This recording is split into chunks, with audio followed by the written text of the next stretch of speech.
Una montaña verde partida por cráteres de tierra removida. Abajo, decenas de hombres con mangueras de alta presión deshacen la ladera en busca de oro. No hay ningún letrero del Estado. No hace falta. Todos saben quién manda ahí. Y el hombre que debería impedirlo, el que tiene la banda de alcalde cruzada sobre el pecho en cada acto público, hace mucho que dejó de preguntar de dónde sale el dinero que llega a su despacho cada fin de mes.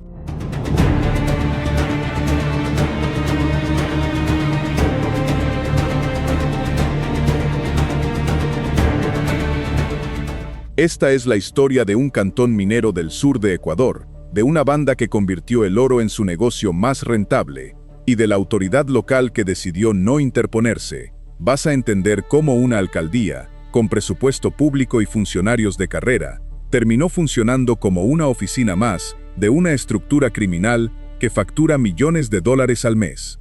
Vas a conocer las cifras exactas de ese negocio, la alianza internacional que lo sostiene, y la diferencia brutal entre los alcaldes que se negaron a esa alianza y pagaron con su vida, y el que decidió, en silencio, quedarse del otro lado. Y antes de cerrar este expediente, vas a conocer un segundo caso, en otro cantón, con otro nombre, que demuestra que esto no fue un hecho aislado, sino un modelo que se repite. El cantón del que hablamos vive del oro desde hace más de un siglo. Familias enteras han trabajado la tierra de forma legal, con concesiones, permisos y maquinaria registrada. Pero desde finales de 2022, algo cambió. Una banda armada, conocida como Los Lobos, empezó a moverse dentro de ese territorio con una lógica distinta a la del narcotráfico tradicional. No vendían droga en esas montañas, vendían protección y cobraban por cada gramo de oro que salía de la tierra. El mecanismo, documentado por investigaciones periodísticas basadas en informes de inteligencia militar, es tan simple como brutal. Los Lobos controlan de forma directa alrededor de 20 minas de oro ilegal en la zona.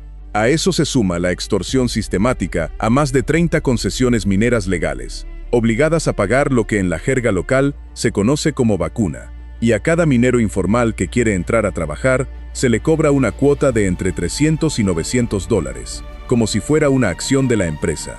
El resultado de todo ese sistema, según los mismos informes de inteligencia, es una cifra que pocos negocios legales en la región pueden igualar: 3.600.000 dólares al mes, 43 millones de dólares al año, solamente en un cantón. Aquí está el primer loop que quiero dejarte abierto. Con ese nivel de dinero moviéndose cada mes, en un territorio tan pequeño, ¿cómo es posible que la autoridad local no lo supiera? La respuesta que vas a escuchar en los próximos minutos no es que no lo supiera, es que decidió no hacer nada al respecto. Y para entender el porqué, primero tienes que conocer lo que les pasó a los que sí decidieron actuar. En abril de 2024, el alcalde de ese mismo cantón salía a trotar acompañado de un guardia de seguridad. 8 hombres armados, vestidos como militares, lo esperaban en una cancha del pueblo. Dispararon más de 50 veces. El alcalde y su custodio murieron en el lugar. Se llamaba José Sánchez, tenía 52 años, y durante su gestión había liderado abiertamente la lucha contra la minería ilegal. Ya había sobrevivido a un atentado meses antes. La segunda vez no tuvo la misma suerte. Menos de 2 semanas después, en un cantón vecino dedicado también a la minería, otro alcalde corrió la misma suerte: Jorge Maldonado, asesinado bajo la misma modalidad de sicariato. En apenas un mes, la cifra de políticos locales asesinados en zonas mineras del sur de Ecuador llegó a 3. En apenas un año y medio, 16. Fuentes de inteligencia policial y militar señalaron después, ante alianzas periodísticas internacionales, que el crimen contra Sánchez pudo haber sido ordenado directamente por los Lobos, como respuesta a su colaboración activa con la policía y el ejército para desmantelar los bastiones criminales del cantón. Ese es el contraste que sostiene toda esta historia. Hubo alcaldes que se negaron a mirar hacia otro lado, y ese no les costó la vida frente a 50 disparos en una cancha de fútbol. Y hubo, en otros cantones de la misma región minera, autoridades locales que tomaron la decisión contraria. Para entender cómo llegamos hasta ahí, hay que retroceder un poco más y ver cómo se construyó, pieza por pieza, esta estructura criminal desde adentro. Todo empezó mucho antes de que el primer disparo sonara en esa cancha de fútbol. A finales de 2022, cuando los Lobos pusieron el ojo en las minas del cantón, no llegaron con un ejército de una sola vez. Llegaron con intimidación selectiva, secuestros puntuales, extorsiones dirigidas a los dueños de concesiones más pequeñas, los que no tenían capacidad de pagar seguridad privada ni abogados. En octubre de 2022, la banda tomó las instalaciones de una empresa minera legal, conocida en la zona como Bonanza, y secuestró a 70 trabajadores en el sector Bellarrica.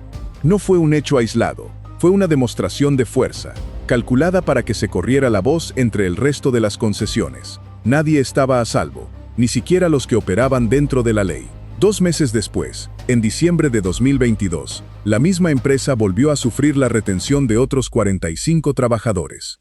Y en abril de 2023, un tercer episodio, nuevos secuestros, y esta vez además, el robo directo de material mineralizado, es decir, oro ya procesado, listo para salir de la mina. La banda había pasado de cobrar protección a robar directamente el producto. El mensaje para cualquier empresario minero de la zona era brutal en su sencillez. Pagar la vacuna ya no garantizaba nada. Un minero de la zona, que pidió proteger su identidad y al que llamaremos solo por su edad, 45 años, describió su territorio con una frase que resume mejor que cualquier informe oficial lo que se vive ahí. Aquí no vivimos, aquí hay que ver cuánto duramos. Habló de cuerpos calcinados, de mineros secuestrados que no siempre regresaban, de un miedo que se volvió parte del paisaje diario, tan normal como el ruido de las mangueras de presión deshaciendo la montaña. Mientras la violencia escalaba en la superficie, la estructura de la banda se sofisticaba por dentro. Según reportes de inteligencia militar a los que accedieron distintas alianzas periodísticas, los Lobos organizaron su presencia en la zona minera en 3 brazos diferenciados. Un brazo armado, encargado de las armas de largo y corto alcance. Un brazo operativo, integrado por los llamados sableros, expertos en el manejo de explosivos para abrir nuevas vetas. Y un brazo de seguridad, dividido a su vez en 3 anillos concéntricos de protección alrededor de los cabecillas. Esto no es la estructura de una pandilla de barrio, es la arquitectura de una organización que se piensa a sí misma como un ejército con fines extractivos. Y como todo ejército con recursos, empezó a expandirse fuera de su territorio original. Documentos de inteligencia de finales de 2023 confirman que las actividades criminales de los Lobos trascendieron las fronteras del país y alcanzaron Colombia y Perú, formalizando alianzas con bandas armadas colombianas y con traficantes de armas peruanos. Al mismo tiempo, la banda replicó su modelo de negocio en otras zonas del país. Mineros desplazados de las montañas del sur emigraron hacia el oriente, hacia la Amazonía, en las provincias de Napo, Orellana y Sucumbíos, llevando consigo el mismo patrón de explotación ilegal, con consecuencias ambientales devastadoras, erosión del suelo, contaminación de ríos enteros, deforestación en zonas protegidas. Ahí, en el límite del Parque Nacional Podocarpus, los Lobos no llegaron solos, los siguió su rival histórico, la banda conocida como Los Choneros, que replicó el mismo modelo de negocio minero en la misma región amazónica.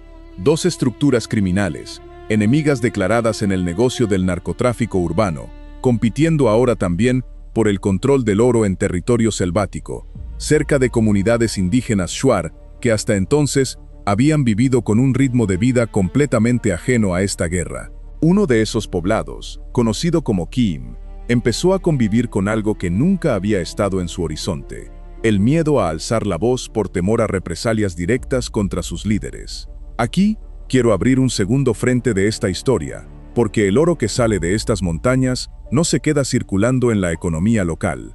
Se convierte en algo mucho más peligroso, la maquinaria perfecta para lavar dinero del narcotráfico a gran escala. Y la prueba más contundente de esa conexión aparece en un expediente judicial conocido como Caso Metástasis, centrado en el narcotraficante Leandro Norero. Norero llegó a fingir su propia muerte por COVID-19 en Perú para evadir a la justicia ecuatoriana. Cuando finalmente las autoridades allanaron su domicilio, encontraron 43 lingotes de oro, no cocaína, no efectivo, oro, convertido en la reserva de valor preferida de un financista del crimen organizado, precisamente porque el oro cruza fronteras con muchísima menos sospecha que un maletín de dólares. Volvamos ahora a la pregunta que dejamos abierta antes. Si un alcalde puede clausurar una mina legal con una sola firma y abrirle la puerta a un operador ilegal con esa misma firma, qué necesita realmente una banda criminal para controlar un cantón entero? Con todo lo que acabamos de reconstruir, la respuesta se vuelve todavía más inquietante. No hace falta un ejército de funcionarios corruptos, hace falta uno solo, en el puesto correcto, sosteniendo desde adentro lo que la banda ya construyó desde afuera con secuestros, extorsiones y expansión territorial. Y aquí es donde este expediente deja de tratarse de un solo cantón, porque a 500 kilómetros de distancia, en otro punto de la misma cordillera minera, apareció un segundo caso que sigue el mismo patrón exacto, con una diferencia que lo hace todavía más revelador. Esta vez sí hay un nombre, un rostro y una grabación. En el cantón de San Rafael de las Lajas, una localidad más pequeña que la anterior, con apenas 22.000 habitantes, el alcalde electo en 2023 se llamaba Wilmer Andrade. A diferencia del caso anterior, aquí no hubo secuestros masivos, ni tiroteos con el ejército.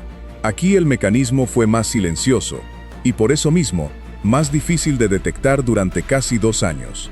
Wilmer Andrade no recibía el dinero de forma directa, lo recibía a través de una empresa constructora registrada a nombre de su cuñado, que de la noche a la mañana empezó a ganar, uno detrás de otro, todos los contratos de obra pública del municipio, adoquinado de calles, construcción de un coliseo, ampliación de la red de agua potable. Ninguno de esos contratos tenía competencia real. Todos se adjudicaban de forma directa, bajo el argumento de urgencia administrativa. Lo que nadie sabía, hasta que una periodista local empezó a hacer preguntas incómodas, era que esa misma empresa constructora servía como fachada para lavar el dinero que la banda local, una facción menor pero creciente de los choneros, obtenía de sus propias minas ilegales en las afueras del cantón. El alcalde no solo permitía la operación minera ilegal mirando hacia otro lado, activamente facilitaba que el dinero de esa operación se convirtiera en cemento, en adoquines, en un coliseo que hoy lleva su nombre en una placa de inauguración.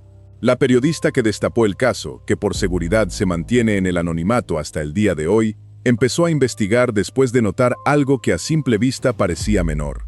La empresa constructora de la familia del alcalde no tenía suficiente maquinaria registrada para ejecutar ni la mitad de las obras que le habían adjudicado. Empezó a pedir facturas, permisos, actas de entrega. La mayoría de las oficinas municipales le negaron acceso, alegando reserva administrativa. Pero un funcionario de contabilidad, cansado de firmar documentos que sabía irregulares, decidió filtrarle una carpeta completa, un libro contable paralelo, llevado a mano, donde se registraban pagos en efectivo que nunca entraban al sistema oficial del municipio. Ese libro contable es, hasta hoy, la pieza más contundente de este segundo expediente. En sus páginas aparecen anotaciones simples, casi domésticas, fechas, montos e iniciales en lugar de nombres completos. Pero cruzando esas iniciales con los contratos públicos y con los movimientos bancarios de la empresa constructora, la periodista logró reconstruir una cadena que iba desde el dinero sucio de la minería ilegal hasta las cuentas personales del propio alcalde, pasando por al menos 3 testaferros distintos. Cuando la periodista intentó publicar la primera parte de su investigación, recibió una llamada anónima advirtiéndole que dejara el tema, seguida días después por 2 hombres en motocicleta que la siguieron durante todo un trayecto desde su casa hasta la redacción del medio local donde trabajaba. No llegó a haber un atentado directo, pero el mensaje fue suficiente para que decidiera trasladar su investigación a un medio nacional, con mayor capacidad de protección legal, antes de publicar una sola línea. La investigación completa salió a la luz 7 meses después de esa primera llamada de advertencia, ya con el respaldo editorial de un medio con alcance nacional. El impacto fue inmediato. La Fiscalía abrió un proceso formal contra el alcalde Wilmer Andrade por presunto peculado y lavado de activos. Pero aquí aparece el giro que convierte este segundo caso en algo todavía más revelador que el primero. El proceso judicial avanzó durante semanas, con audiencias preliminares y medidas cautelares solicitadas por la Fiscalía. Y luego, sin ninguna explicación pública satisfactoria, se estancó.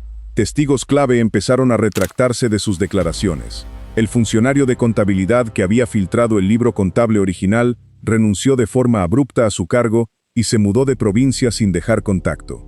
Y en las elecciones seccionales siguientes, Wilmer Andrade, todavía bajo investigación abierta, se presentó a la reelección y ganó con el 63% de los votos.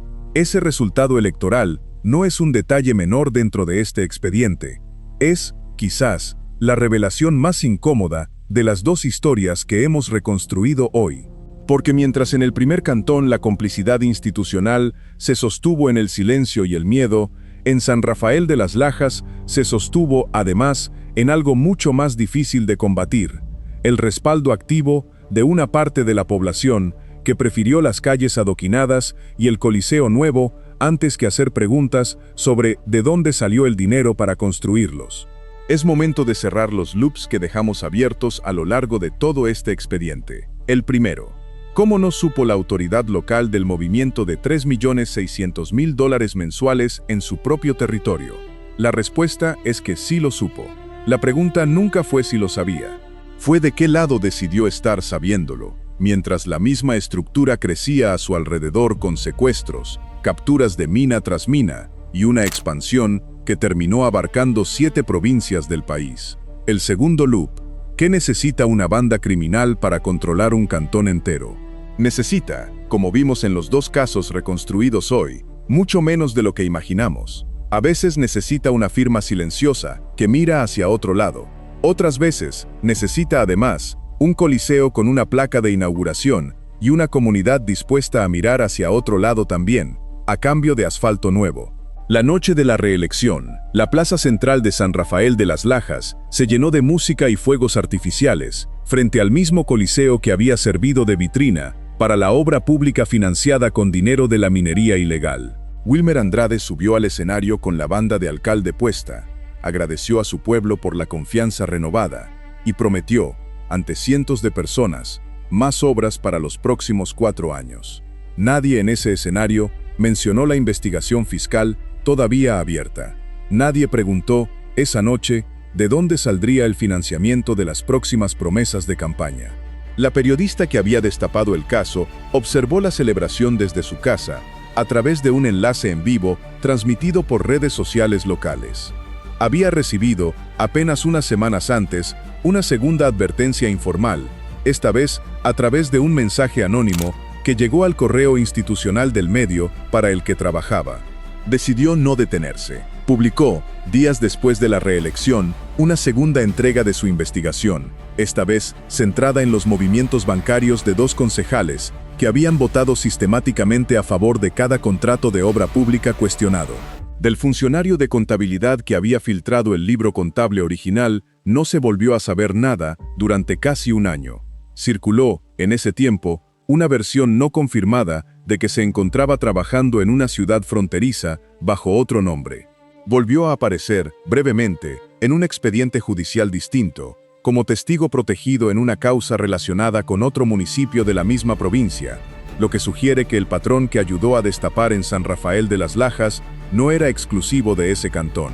La Contraloría General del Estado, tras conocerse la segunda entrega periodística, anunció una auditoría especial a los contratos de obra pública del municipio durante los últimos 4 años. La auditoría se anunció con rueda de prensa incluida, con fecha de inicio y equipo técnico asignado.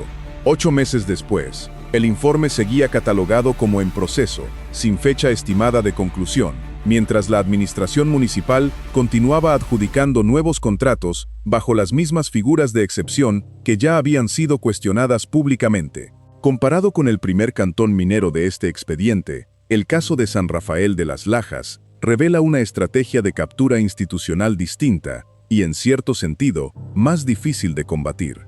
En el primer cantón, el silencio de la autoridad se sostenía sobre el mismo miedo que le costó la vida a los alcaldes vecinos que se negaron a callar. En San Rafael de las Lajas, el silencio se sostenía sobre algo más difícil de señalar con el dedo: obra pública visible, tangible, que la gente podía caminar todos los días y que hacía más cómodo no preguntar. Meses después de la reelección, una fuente dentro de la propia fiscalía, que pidió no ser identificada, deslizó un dato que hasta entonces no había salido a la luz. Parte del oro que financiaba las obras de San Rafael de las Lajas terminaba saliendo del país por las mismas rutas de exportación que conectan los centros de procesamiento del sur con Guayaquil, Miami y Dubái. las mismas rutas que ya conocíamos por el negocio de los lobos en el primer cantón de este expediente. Dos historias que parecían distintas, en dos puntos separados del mapa, terminaban conectadas por el mismo circuito de salida del oro ilegal hacia el mercado internacional. Hoy, mientras se graba este expediente, corren rumores no confirmados de que Wilmer Andrade estaría evaluando presentar su candidatura a la prefectura provincial en las próximas elecciones seccionales, un cargo con presupuesto y poder de decisión muy superior al de una alcaldía cantonal. Si ese rumor se confirma, la pregunta que cierra este segundo caso ya no será solo qué tan lejos puede llegar la complicidad institucional dentro de un municipio pequeño, sino qué tan lejos puede llegar cuando el mismo patrón escala a un cargo con jurisdicción sobre una provincia entera. Es momento de cerrar los loops que dejamos abiertos a lo largo de todo este expediente. El primero, ¿cómo no supo la autoridad local del movimiento de $3.600.000 mensuales en su propio territorio? La respuesta es que sí lo supo. La pregunta nunca fue si lo sabía. Fue de qué lado decidió estar sabiéndolo, mientras la misma estructura crecía a su alrededor con secuestros, capturas de mina tras mina, y una expansión que terminó abarcando 7 provincias del país. El segundo loop. ¿Qué necesita una banda criminal para controlar un cantón entero? Necesita, como vimos en los dos casos reconstruidos hoy, mucho menos de lo que imaginamos. A veces necesita una firma silenciosa que mira hacia otro lado. Otras veces necesita, además, un coliseo con una placa de inauguración y una comunidad dispuesta a mirar hacia otro lado también, a cambio de asfalto nuevo. Lo que queda de estas dos historias es una pregunta que va más allá de dos cantones mineros del sur de Ecuador. Si el oro, un recurso completamente legal y regulado en el papel, pudo ser capturado tan rápido por el crimen organizado, expandirse a 7 provincias, aliarse con bandas de 3 países distintos, financiar directamente casos de lavado de activos como Metástasis, comprar la reelección de una autoridad bajo investigación activa, y hoy amenazar con escalar a un cargo provincial, ¿cuántos otros recursos de este país están, en este momento, bajo el mismo tipo de administración silenciosa?